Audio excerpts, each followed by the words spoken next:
Kaipuhan tang magsulot termining face mask para maisalbar ta bako lang sa tuyang mga sadiri, kundi pati ang buhay ng iba. Kaipuhan tang magsulot termining face mask para maisalbar ta bako lang sa tuyang mga sadiri, kundi pati ang buhay ng iba. Pag sinabi niya ika lang padangat niya, di ka muna magtubod-tulos. Tabaka subalang ito. Tabaka subalang ito.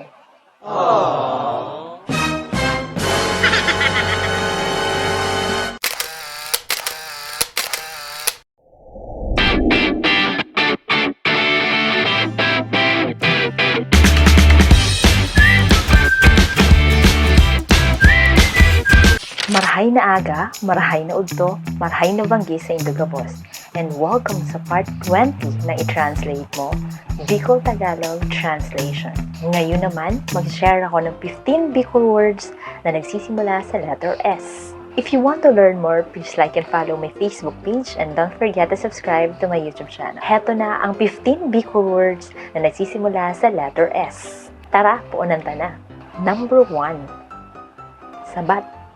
Sabat sa Tagalog is salubong. Salubong. Halimbawa, tigsabat niya sa naiya ang tugang niya. Tigsabat niya sa naiya ang tugang niya. Sinalubong niya sa naiya ang kapatid niya. Sinalubong niya sa naiya ang kapatid niya. Sasabaton niya sa terminal ang ina niya. Sasabaton niya sa terminal ang ina niya. Sasalubungin niya sa terminal ang nanay niya. Sasalubungin niya sa terminal ang nanay niya. Sabat. Sabat. Next, number 2, sabuag. Sabuag. Sa Tagalog is parang tapon or ikalat. Itapon or ikalat. Sabuag. Halimbawa, magsabuag ka mo ning bariya pag bagong taon, tamaswerte da ito. Magsabuag ka mo ning bariya pag bagong taon, tamaswerte da ito. Magtapon kayo ng bariya kapag bagong taon kasi maswerte daw yun. Magtapon kayo ng bariya kapag bagong taon kasi maswerte daw yun. Sabuag. Next, sagkad. Sagkad. Sa Tagalog is baklad. Baklad. Sagkad. Halimbawa, dako lang nadakop nilang pasayan sa sagkad. Dakol ang nadakop nilang pasayan sa sagkad. Marami silang nahuling hipon sa baklad. Marami silang nahuling hipon sa baklad. Sagkad. Sagkad.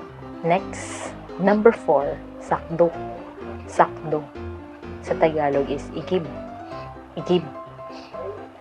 Igib ng tubig. Halimbawa, magsakdo ka ng tubig sa bubon. Magsakdo ka ng tubig sa bubon. Mag-igib ka ng tubig sa balon. Mag-igib ka ng tubig sa balon. Sakdo. Sakdo. Next, number 5, sala. Sala. Sa Tagalog is mali. Mali. Sala. Halimbawa, sala mambaga sa mga pinaarog mong simbag sa exam sa mo. Sala mambaga sa mga pinaarog mong simbag sa exam sa mo. Mali naman kaya yung mga pinagaya mo sagot sa exam sa amin. Mali naman kaya yung mga pinagaya mong sagot sa exam sa amin. Number 6, sakuya. Sakuya. Sa Tagalog is sa akin, sa akin, sakuya. Halimbawa, kung mapa-change oil ka, magparang ka muna sa kuya. Iyo. Kung mapa-change oil ka, magpaaram ka muna sa kuya. Iyo. Kung magpapa-change oil ka, magpaalam ka muna sa akin. Ha? Kung magpapa-change oil ka, magpaalam ka muna sa akin. Ha?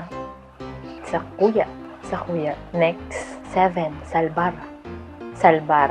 Sa Tagalog is iligtas or isalba. Salbar. Salbar. Halimbawa, kaipuhan tang magsulot termining face mask para maisalbar ta bako lang sa tuyang mga sadiri, kundi pati ang buhay ng iba. Kaipuhan tang magsulot termining face mask para maisalbar ta bako lang sa tuyang mga sadiri, kundi pati ang buhay ng iba. Kailangan nating magsuot palagi ng face mask upang maisalba natin, upang mailigtas natin, hindi lang ang buhay natin, kundi pati ang buhay ng iba. Salbar. Salbar. Next, saldang. Saldang. Sa Tagalog is araw. Araw. Saldang. Halimbawa, alangkawon na ang saldang, di ka pa nang nagbubuhat. Alangkawon na ang saldang, di ka pa nang nagbubuhat. taas ng araw, hindi ka pa rin bumabangon. Ang taas ng araw, hindi ka pa rin bumabangon. Saldang. Saldang. Next, number 9. Salida. Salida. Sa Tagalog is palit or kapalit. Kang nag-resign si kapitan, siya na ang nagsalida sa posisyon. Kang nag-resign si kapitan, siya na ang nagsalida sa posisyon. Nung nag-resign si kapitan, siya na ang pumalit sa posisyon. Nung nag-resign si kapitan, siya na ang pumalit sa posisyon. Salida. Next, number 10, sandig. Sandig. Sa Tagalog, sandal. Sandal. Sandig. Halimbawa, sige lang, sandig ka lang. Di mo pagpupugulan. Sige lang, sandig ka lang. Di mo pagpupugulan. Sige lang, sandal ka lang at huwag mong pipigilan. Parang kanta yun ah. Sige lang, sandal ka lang at huwag mong pipigilan. Next, number 11. Salug. Salug. Sa Tagalog, sahig. Sahig. Salug. Halimbawa, magsigid ka daw tamakalaton ang salugta. Magsigid ka daw tamakalaton ang salugta. Magwalis ka nga kasi ang kalat ng sahig natin. Magwalis ka nga kasi ang kalat ng sahig natin.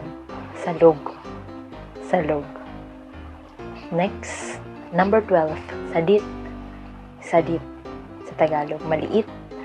Maliit. Sadit. Halimbawa, sadit ka pa kadto kang inuta kang mahiling. Sadit ka pa kadto kang inuta kang mahiling. Maliit ka pa nun nung una kitang makita. Maliit ka pa nun nung una kitang makita. Sadit na bagay, maliit na bagay. Next, number 13, sadiri. Sadiri. Sa Tagalog, sarili. Sarili. Halimbawa, hindi mo pagbabayaan ang sadiri mo. Hindi mo pagbabayaan ang sadiri mo. Huwag mong pabayaan ang sarili mo. Huwag mong pabayaan ang sarili mo. Sadiri. Next, number 14. Sawong-sawong. Sawong-sawong. Sa Tagalog is parang nanggugulo. Nanggugulo. Or parang manggulo. Sawong-sawong. Halimbawa, di ka na magsawong-sawong dyan aki, kataulayan lang yan yung mga gurang. Di ka na magsawong-sawong dyan aki, kataulayan lang yan yung mga gurang. Huwag ka nang manggulo dyan na bata ka kasi usapan lang yan ng mga matatanda. Huwag ka nang manggulo dyan na bata ka kasi usapan lang yan ng mga matatanda. Sawong-sawong. Sawong-sawong. At last but not the least, number 15. Suba. Suba. Sa Tagalog is biro. Biro. Suba. Halimbawa, suba man lang nga nito, napiko na siya tulos. Suba man lang nga ito, napiko na siya tulos. Biro lang kaya yun. Napiko naman siya kaagad. Biro lang kaya yun. Napiko naman siya kaagad. Pag sinabi niya ika lang ang padangat niya, di ka muna magtubod tulos. Tabaka suba lang ito.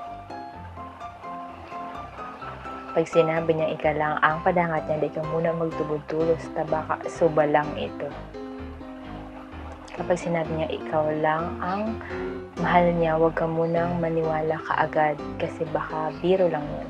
Kapag sinabi niyang ikaw lang ang mahal niya, huwag ka munang maniwala. Huwag ka munang maniwala kaagad kasi baka biro lang yun. That's it for today. Sana marami po kayong natutunan. Abangan niyo pa po ang mga susunod kong videos about Bicol Tagalog Translation dito lang sa G Diaries.